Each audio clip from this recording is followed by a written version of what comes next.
This episode of the Reghi Roda podcast is brought to you by our presenting sponsor, Newark Auto Body. With winter weather and slick road conditions, black ice can cause accidents. And if you've been in an accident and your car needs a little TLC, look no further than Newark Auto Body and Zanesville Auto Body. Safe, reliable collision repairs is their business. Newark Auto Body and Zanesville Auto Body is a local, family-run and veteran-owned business serving Newark, Zanesville, and surrounding areas. And guess what? They work with all insurance providers to make your experience hassle-free.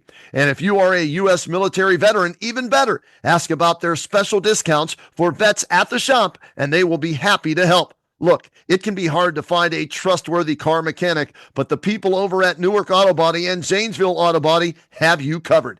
They care for you first and make sure they keep you safe and get you back on the road. Visit them today at autobodyofnewark.com and autobodyofzanesville.com to get your repair started. Our iCar Gold Class team of skilled collision repair technicians will make your vehicle like new again. Part of the Press Play Podcast Network.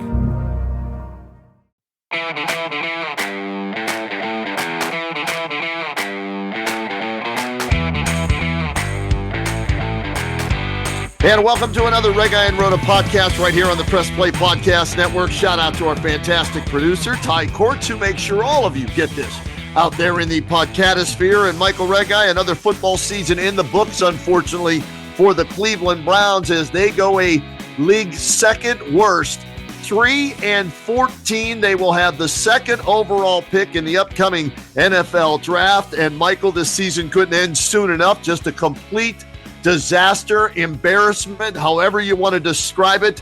Jimmy Haslam, the owner, should be angered, upset, pissed off at himself, at his coaches, at his players, however you want to say it. This is not acceptable for the fans of Cleveland. You said it all, buddy. All that and a whole lot more. And this is just an abomination, right? I mean, and Ken, you're coming off a playoff season.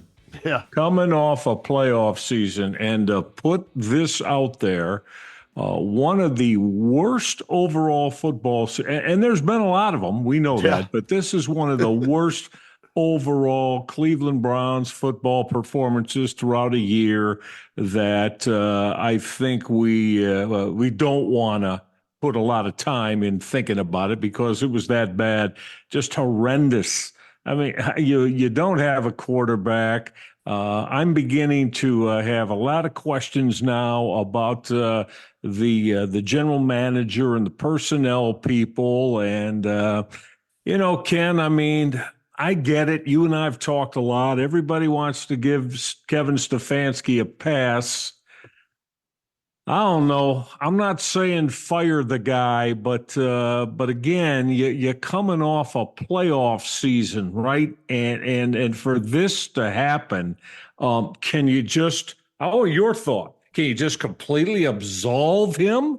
I mean, is he just no responsibility whatsoever for this? It's as much, I like Kevin, but it's hard for me to go to that extreme, Kenny, and say that he doesn't have a lot of culpability in this as well. Michael, here's what I believe based on what we've seen with moves to this point, right? Today they fire Ken Dorsey, offensive coordinator, offensive line coach Andy Dickerson, right? So they get rid of those two guys on the offensive side of the ball, which took major steps back this year. It sounds like nobody else at this point is going to lose their job. Maybe some other coaches leave to join other staffs elsewhere. We'll have to wait and see. But it sounds like Stefanski's back as the head coach. Andrew Berry's back as the general manager. Paul DePodesta's back and doing whatever the hell he does. And I still don't know what that is, right? So that leads me to believe that Jimmy Haslam was the one who pushed for the Deshaun Watson trade, and therefore, because that has blown up in his face, he's giving an extra lifeline, if you will, to Andrew Berry and to Kevin Stefanski, and saying, okay, guys, I can't fire you because I'm the one who pushed. This is my opinion. Jimmy Haslam speaking. I'm the one who pushed for the Deshaun Watson trade, so I put that on you, so I'll take the heat for this 3-14 season. and you guys will get to come back and do it your way next year and try and turn this around. That's the only thing I can think of as to why all of those other parts are back, Michael Reghi. But as we sit here following the end of this 2024 season, Ken, don't you think that right now, I mean, isn't the thought, if you're to say, I know we got 12 months, well, 7 months to go before the season starts, but if you were to ask today, who is the starting quarterback for the 2025 season, I'd have to say right now it's got to be Deshaun Watson. Michael, I think that person is not on the roster because there's no way Deshaun Watson's going to be ready for the opener. Not coming off that injury. There's no way that he's going to be good to go in week number 1. So it's not Bailey Zappi. You and I have pointed out religiously and accurately, it sure as hell isn't Dorian Thompson-Robinson. Do they bring back Jameis Winston with a full offseason and say, all right, you're our guy going into the season until Deshaun comes back or you keep the job? Maybe it's Jameis Winston, but I don't think it is. So who is it then? Is it somebody in the draft with that second overall pick? Is it somebody that they sign in free agency, whether it's Daniel Brown or who else might be available? Kirk Cousins could be available out there. Is it Russell Wilson if the Steelers let him go? Is it Justin Fields if they let him go? Is it Sam Darnold if he has played his way into a big-time contract? Or I don't know who it is, but I don't think the starting quarterback for the Browns in 2025 Game 1 is currently on this roster. And you think that's because that Watson won't be ready to go physically? And he sucks. Okay, both. That's my opinion. Watson sucks, and he's injured with the Achilles, so I don't think he'll be ready to go. And you know what? I hope he's played his last down ever for the Cleveland Browns. For me, stick a fork in that guy. He is done. Let him go collect his remaining $230 million, whatever's owed to him, and just move on and go in a different direction. Well, yeah, and I think that's the prevailing feeling from most. Okay, that having been said, though, we know quarterbacks that can win and be successful as starters in the National Football League do not grow on trees, right? Right. So you whatever you do, whoever you get in here, let's be honest, it's unless you take a college quarterback, right, with that second overall pick and just decide to say, we're turning him loose.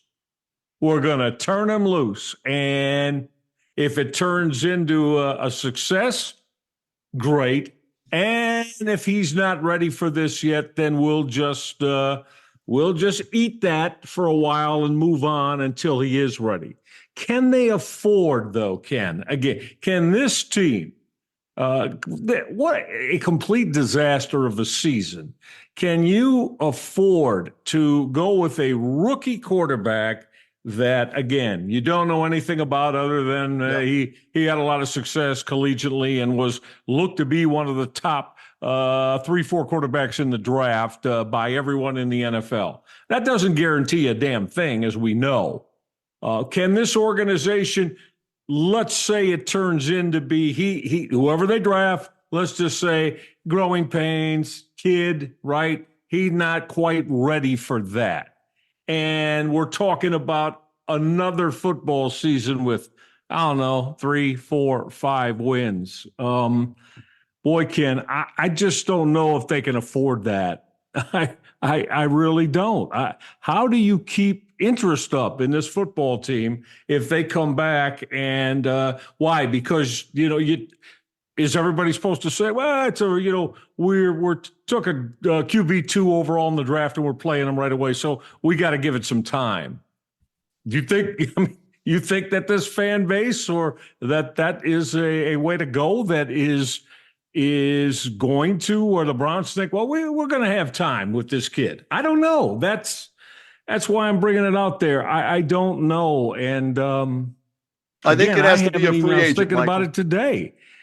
Is that the right way to go, or should you've already named a couple of them, but should you get a veteran who has had, any veterans that are available? I don't know. Could we say they've had a modicum of success, I guess, in their NFL careers. But if you're the Browns, you want to go through another season where you can maybe afford to do that and have it go bad and have it turn into another, I don't know, 3, 4, 5 win season, a season that really is over before you get to the halfway point.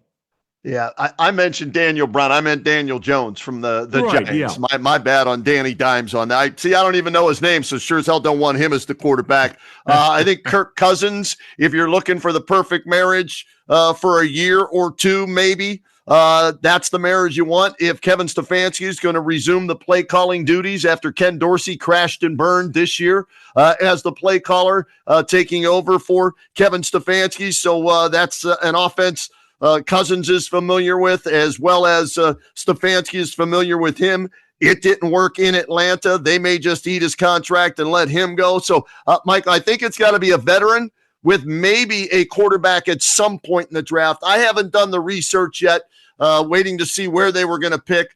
I don't think, me personally, there's a quarterback worthy of number 2 overall in the draft. I don't think there's anybody in the country that jumps out to me, even though Mel Kiper's going to tell you somebody deserves to be there, probably because his agent might be paying him allegedly to say things like that or whatever. You know how that works with the mock draft people and everything, and how agents get in people's ears and do favors and everything like that. I'm not saying that happens with Mel. I'm just throwing it out there that it's a possibility.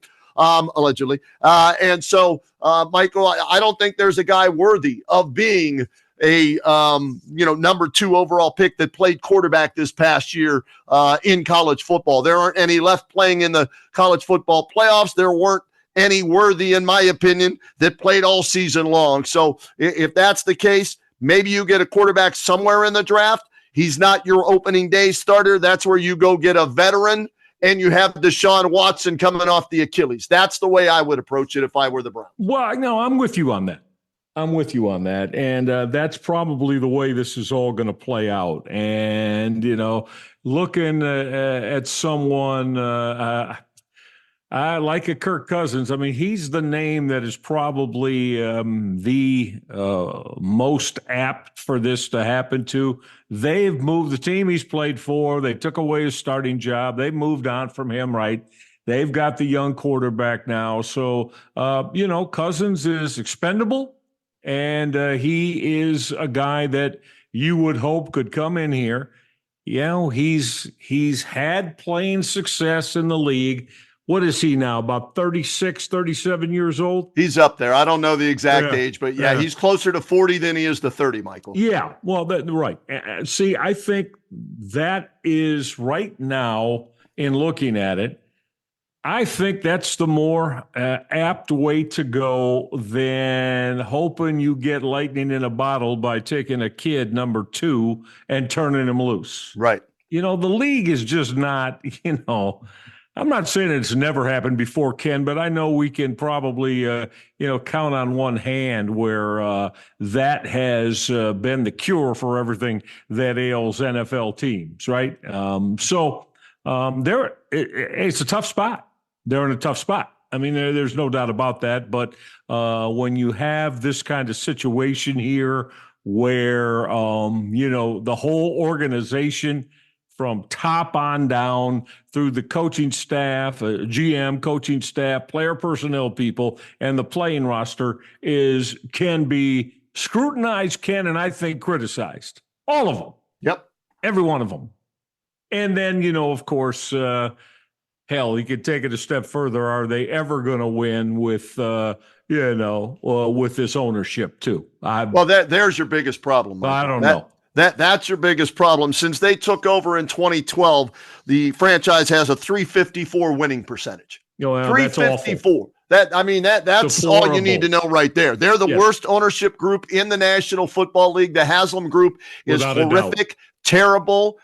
They're stupid in some of the decisions and most of the decisions they make. Hell, you got Myles Garrett coming out and saying this 3-14 season's worse than the 0-16 season because there were at least expectations of the playoffs and maybe a Super Bowl this year, and you failed miserably. And yet the Haslams aren't going to fire themselves. I'm looking at a tweet that our buddy Daryl Ryder sent out. And he said since the Haslams took over in 2012, last place finishes 7, full-time head coaches and GMs 5, playoff appearances 2, playoff wins 1. That's all you need to know right there. It's an absolute joke of an ownership group, but they're laughing their way all the way to the bank. Yeah, well, that laughing their way to the bank, why don't they, maybe think about, they got plenty of money. So why don't they think about maybe putting this football team in the hands of someone that really understands everything that's needed throughout to run a professional National Football League franchise, because they don't. No question about that. They have no damn idea about how to do it. So, now the more I look at it and think about it, last year, Ken, probably, a one-off, right? Maybe a one-off. Yeah. Because not many teams come off that and then just go right down and, hit rock bottom again the following year. So this team's done it. And it's hard, and it's hard. It makes you mad, and it's kind of depressing too, right? All in the same, that this is the situation that this organization is in under that Haslam direction of ownership. 13 seasons they've owned the team. They've lost 10 or more games 8 times. So there you go. Double-digit losses 8 or more times since they took over ownership in 2012. And, Michael, I have no faith in Andrew Berry, Paul DePodesta, that they're going to get this right. That's what scares the living daylights out of me. I can't disagree with you there. I did originally, Berry, and maybe I was just giving him too much credit because maybe they were winning despite his inability and problems with building the roster in the correct way. But it didn't last long, and here we are again following a season in which if you go 3-14, and absolutely you can make a case the worst team in the NFL. There was only one team ahead of them in the draft, right? The Patriots. Well, no, I'm sorry. The Tennessee Titans, the Patriots actually helped the Browns out by beating the backup Bills today. Right. And that's why Tennessee picks 1 and the Browns pick 2. They both ended up 3-14, I think it was. Therefore, with the strength of schedule tiebreaker, Tennessee's 1, Cleveland's 2. And don't tell me Carolina. I'd much rather have Carolina's situation right now. I mean, their young quarterback, started playing well toward the end of the season, so I'd much rather be in their situation. And so it's just difficult to swallow that this team just slid to these depths following a trip to the playoffs. Really, really tough to deal with. Reg, as I look at this offense, they averaged 15 points per game this year. They used 4 different starting quarterbacks. We're up to 40 now since 1999 as Bailey Zappi started and looked horrific at Baltimore on Saturday. You and I have pointed out DTR should be cut. Pack your bags. See you so long. But will Barry do that because it makes him look bad because that was a draft pick? I don't know. I see no future for him in the NFL. He should go play in Canada. Jameis Winston, maybe he earned himself an opportunity somewhere as a backup or a bridge quarterback for a team that has an injured quarterback, maybe like the Browns. We'll have to wait and see, but I've seen enough of Jameis. I don't need to see, that movie again. I know how it ends. That's why I want to go completely off the board. Somebody that's not on this roster that is a veteran free agent to come in here and be that quarterback, that Band-Aid, that bridge to either Deshaun Watson, if that's how they're thinking. That's not the way I would do it. I would cut him as well. But either to Deshaun Watson or if they draft a rookie quarterback. So I think the Browns are light years away from being a Super Bowl contender. Defensively, I think they took steps back as well. Myles Garrett played well, but he's not your defensive player of the year. He barely had a tackle on Saturday at Bolton. I think first play of the game, he had a tackle for loss, and then you didn't hear from him the rest of the game. So this team is nowhere near any of the elite teams, the Kansas Cities, the Baltimores, the Detroits, the Philadelphias. They're not close to any of those teams. No, they're not. And, you like we said, we're going to have now, 7-8 months to see where they look to improve And boy, it's just about every facet of this football team that they're going to have to do it. And Ken, I just to kind of, pretty much put a bow on the Cleveland Browns. I just don't think this can be done in a year. I Hell, agree. maybe not a couple years. It's there's too many areas and too many facets of the organization that just aren't going to play themselves into winning. There just isn't. Michael, And we know very rarely in the NFL do you make that kind of all the right moves and a quick fix and get yourself back to a winning team with a playoff aspirations. Very rarely. So Kevin Stefanski thinks it can happen. He said that at the press conference today. He didn't think there needed to be a major overhaul. They're 3-14. Come on, Kevin. I mean, I know you want to be optimistic, but this team sucked. They were terrible. They were minus 22 in the giveaway takeaway category. That means they turned it over 34 times and only created 12 turnovers. That's it. Yeah. So, I mean, this team is where they should. You are what your record says you are, and they're the second worst team in the National Football League based on same record as Tennessee, but Tennessee had the easier strength of schedule and still finished at 3-14. That's what the tiebreaker is in determining who gets the first overall pick and who gets the second overall pick. So, the Browns are on the clock following Tennessee. Yes, and we know this is now an offensive game, right? Offensive league. Yep. You got don't think that you can live off your defense anymore in the National Football League, because you can't.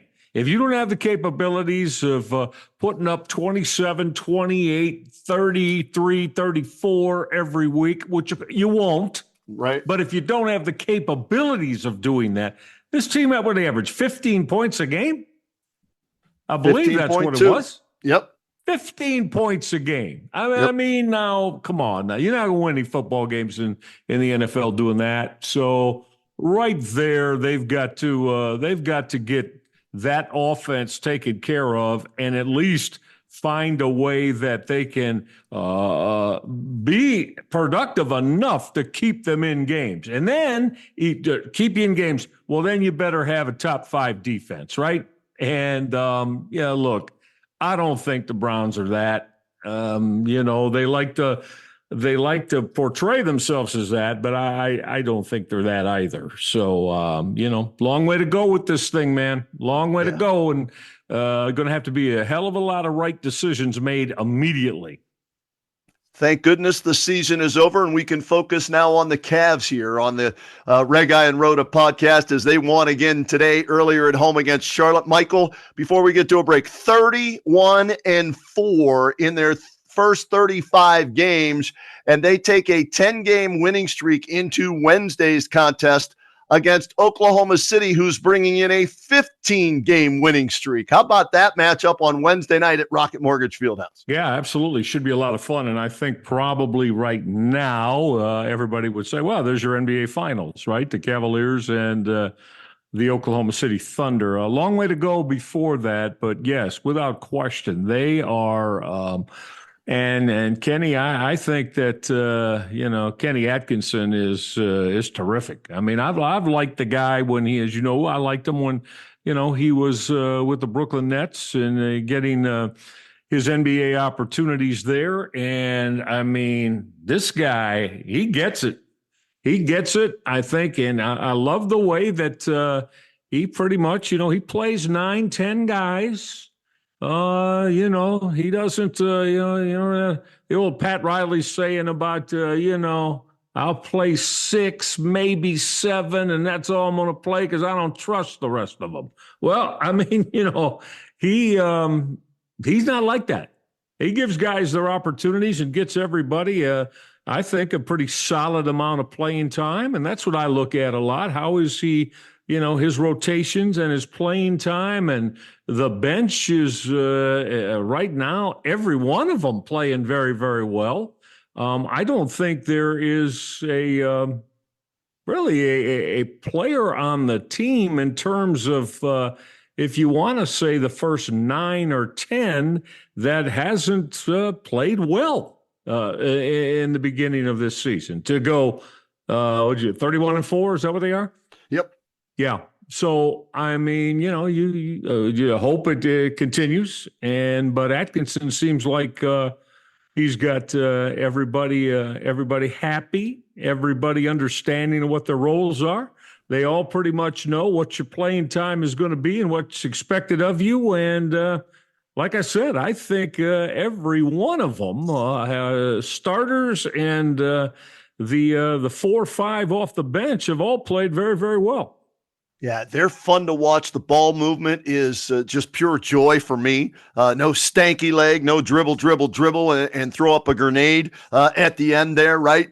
I love the way that Darius Garland and Donovan Mitchell are playing together, and I wasn't sure that was possible, but Kenny Atkinson has figured out a way to make that happen. And on top of that, get more out of Evan Mobley at the offensive end while he continues to play at a very high level at the defensive end, where he was the defensive player of the month in the Eastern Conference in the NBA. So far, so good. They've battled some minor injuries. Everybody else has stepped up. Ty Jerome has been a major part of it. Karis LeVert has impressed me, and I'm not a huge Karis guy, but he's playing the best ball I've seen him play as a member of the Cavaliers, and maybe that's his familiarity with Kenny Atkinson and Kenny's familiarity with him.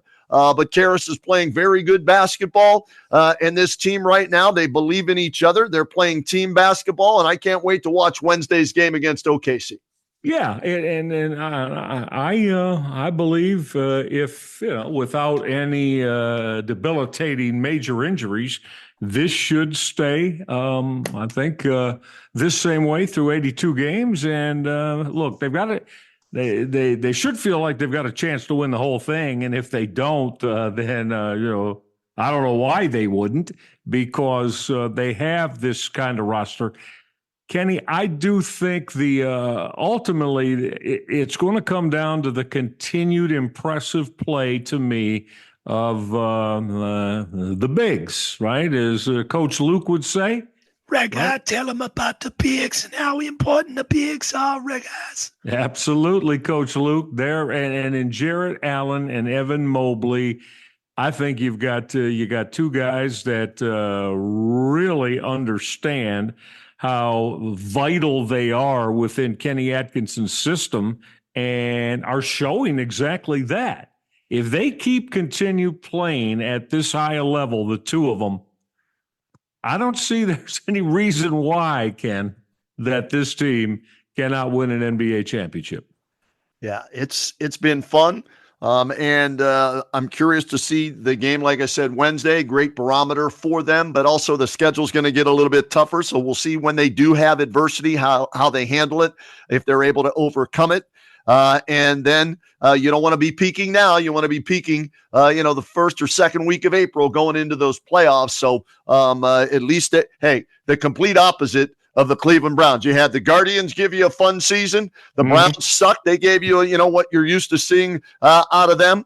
And now the Cavaliers are going to lift your spirits and carry you hopefully into a deep playoff run and maybe an NBA championship run. All right, let's do this, Red. Speaking of championships, we'll get a break in right now. When we come back, we are down to 4 teams in the college football playoffs. Texas and Ohio State square off in one battle, Penn State and Notre Dame in the other.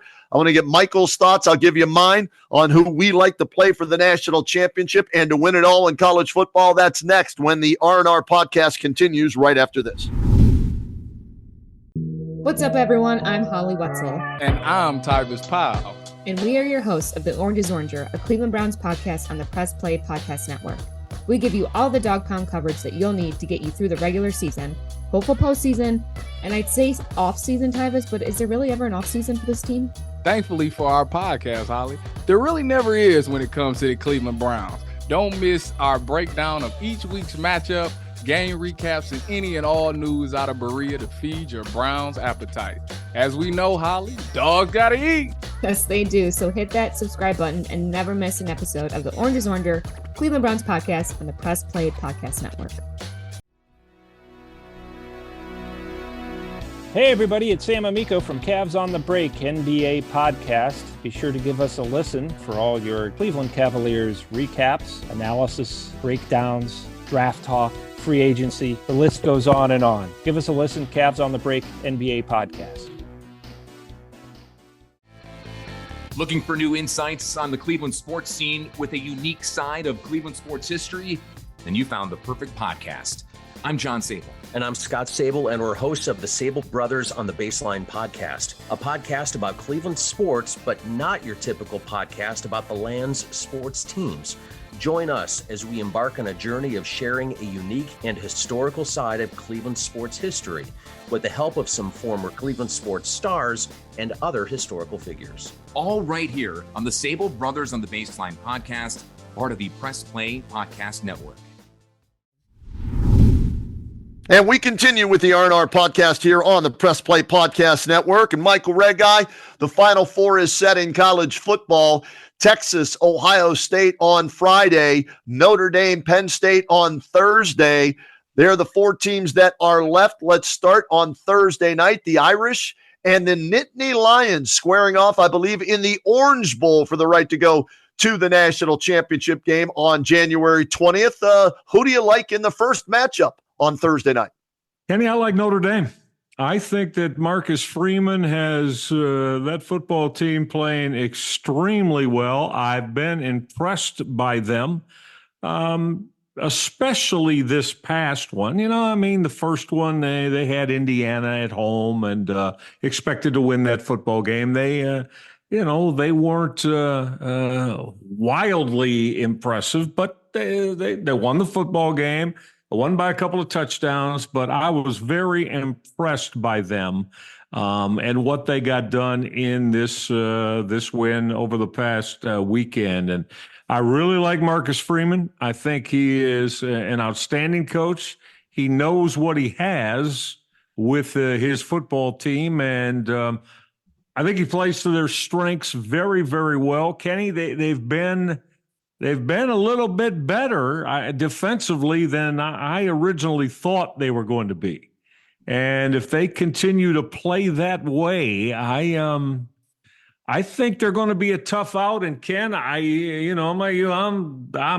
no big fan of the Irish, right? But I certainly, know when I see a coach who's got his football team in the best possible place to be as they go and compete and contend for a championship. And I'll just say this, Ken, if they win it all, that's, as we know, got to be winning 2 more football games, but if they win it all, won't surprise me in the least. Michael, my concern with Notre Dame, and I'm not a Notre Dame fan, the Crying Irish, as I often reference them, right? But I'm trying to be realistic here. When I watch them, my only concern is, can they score enough against another team that can score? They, like Penn State, have had the easier path to this point, right? Indiana, let's be honest, it was a nice season for them, but wasn't surprised Notre Dame handled them, especially at home. Then they get Georgia with a backup quarterback, and Kirby Smart had a brain fart. Instead of taking a knee down 6-3 and going into the locker room, he tries to throw the ball, and boom, it's 13-3. Opening kickoff, it's 20-3, and it's ball game, right? Yeah. So Notre Dame, benefited from that. And Penn State, let's be honest, they didn't play anybody to get to this point either. They benefited from the easy schedule of the college football playoff. I look at both teams with solid defenses. I think Penn State can score, I don't want to say more easily, but has the potential to score more points than Notre Dame does. So I'm going with Drew Aller and the Nittany Lions in a close, low-scoring game. I just think Penn State will find a way to put 1 more point on the board than Notre Dame will. But it would not surprise me, Michael, if Notre Dame ended up winning the game as well. But if I'm taking the Nittany Lions over the Irish. Okay. Yeah, no, it should be a very close football game. I think we're going to, get something maybe decided on the final couple possessions, one way or the other in the fourth quarter. But all right, you'll take Penn State. Now, like I said, I'll take Notre Dame in this one to ultimately play in the title game. All right, what about the Friday night matchup in the Cotton Bowl? Home game for the Longhorns. Yeah. And Matthew McConaughey. All right. And Texas, the Buckeyes, going on the road in a hostile environment, but playing as well as anybody in the country right now after whooping up on both Tennessee in that home bloodbath, if you will, and then just 34-0 lead on Oregon, and the game was over at halftime. Yeah, well, and if you told, they were terrific, Ohio State, in that win over Oregon. And if you told me following at any time in the couple of weeks following the Michigan game that this was going to be the case, I would have probably said, "What are they all going to get lobotomies and what? Put different human beings in the uniform because." That's how confounding and befuddling it was in how bad they looked in the loss to Michigan. So they've rebounded. They've got themselves back in a position now where they, I think, Kenny, the last I saw, they're now the betting favorite and the team that is favored by all the sharps and all those palatial palaces in Las Vegas to win it all. I think they've got the best odds to ultimately win the championship. So they're playing very, very good football right now. If they can continue where they are offensively in those 2 wins that you just mentioned, yeah, they're going to be very, very hard to beat. Very hard to beat. Reg, right now, Ohio State even money to win the championship. Notre Dame plus 325, Texas plus 400, Penn State plus 475. So they think Penn State has the least chance of winning, and the Buckeyes are the favorites. And Michael, I don't know what changed following a 13-10 embarrassing home loss to Michigan. I'm not sure what it was.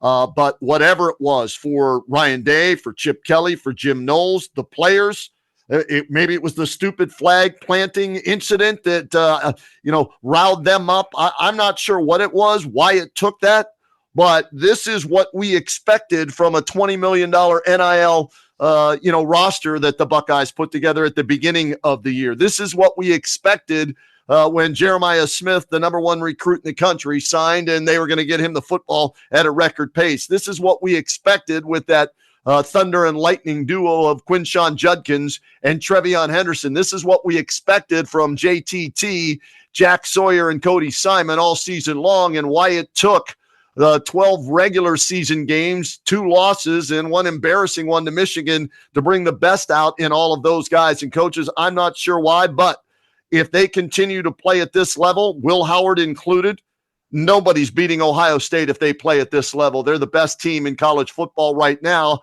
but they've got to do it for a 3rd and a 4th time in a row, and we'll see if they're capable of doing it. I like them over Texas. I think they will beat Texas by double digits. I think it'll be, Michael, probably a 31-21 game, somewhere in that vicinity, and the Buckeyes get the win.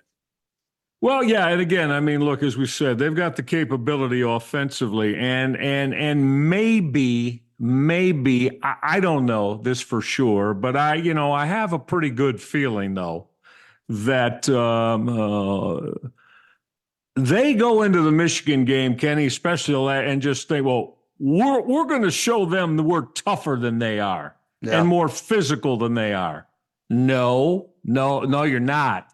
You've got tremendous skill, talent, and elite players that are guys that can, if you allow them to run the type of offense that plays to your best strength, to light up the scoreboard. But Ken, I'm convinced. I've thought about it, and that, well, we're at home now. We've lost 3 straight to Michigan. We're going to show them we're going to run the football at them and beat them at their game.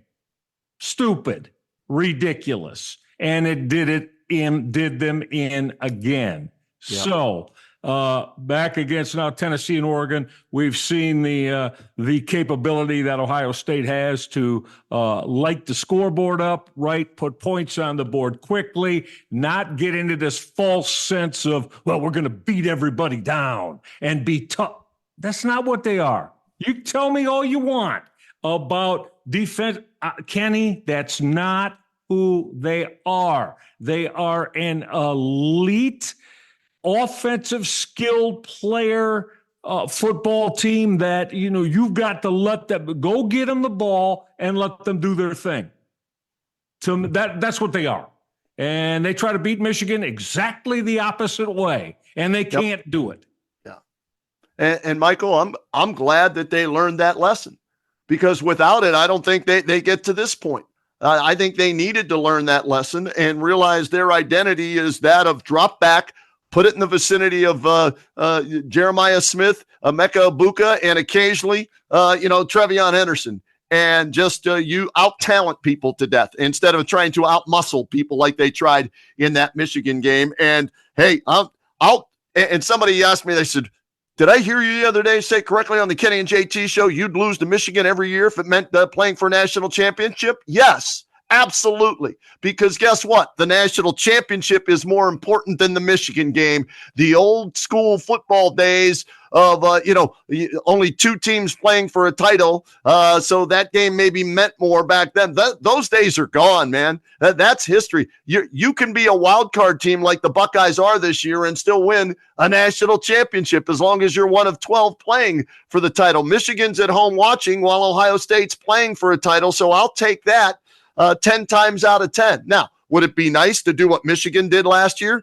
Be perfect on the year? Go 16-0, beat your rival, and win the title? Sure, that would be a better way of winning a title, but it's not the only way, and the most important thing is winning a national championship, and the Buckeyes still have that chance, and they have a very good chance of doing that. It's going to be an interesting watch the next few years. Yeah. And, I mean, this is – hypothetically, of course, and if, as you say, now if Ohio State does win the national championship this year, I just I don't know, and we'll see. Maybe it is a changing. I just don't think they can continue to. Let's say even every 5 games they lose to Michigan 3 times. Yeah. Okay. Now, as we know, nobody's going to win the national championship every year, right? We know that. College. So whether it's Ohio State or Georgia or nobody's going to run off 4, 5, 6 straight national championships. It ain't going to happen. Not going to happen again. So if, like I said, I'm going to be very interested to see how things change. And if it's coming off a national championship this year, I don't know. I mean, probably you can go. Never thought I'd say go into Ann Arbor and lose again, Ken, and that'd be 5 in a row. But if it's coming off next year, but if it's coming off a national championship, I don't know. Maybe people would say, no big deal as long as we do enough to get back with a chance to be in the playoffs every year. But, the better sense of me say at some point that's going to run out with Ohio State fans. I got to believe it is. Again, I'm just going to put it at 3 of every 5. If you don't have a winning record over the next 5 to 10 years against Michigan, you think that's going to stay okay? How many national championships do they win during that time? That's, to me, I'm graduating from that rivalry mentality, well, Michael. That's what I mean. I'm graduating I'm asking you as an Ohio State fan. Yeah. Do you think that's what's happening?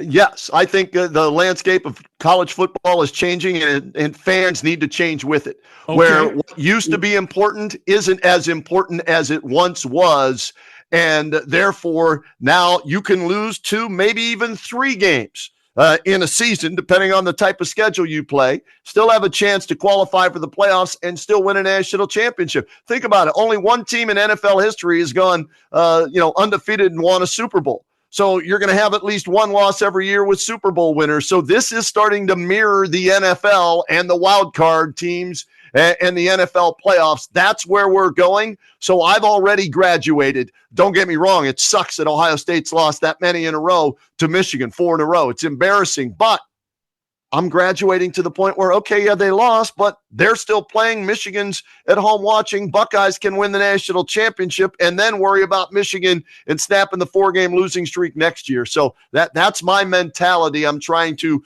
grow or change, I guess, as the game is.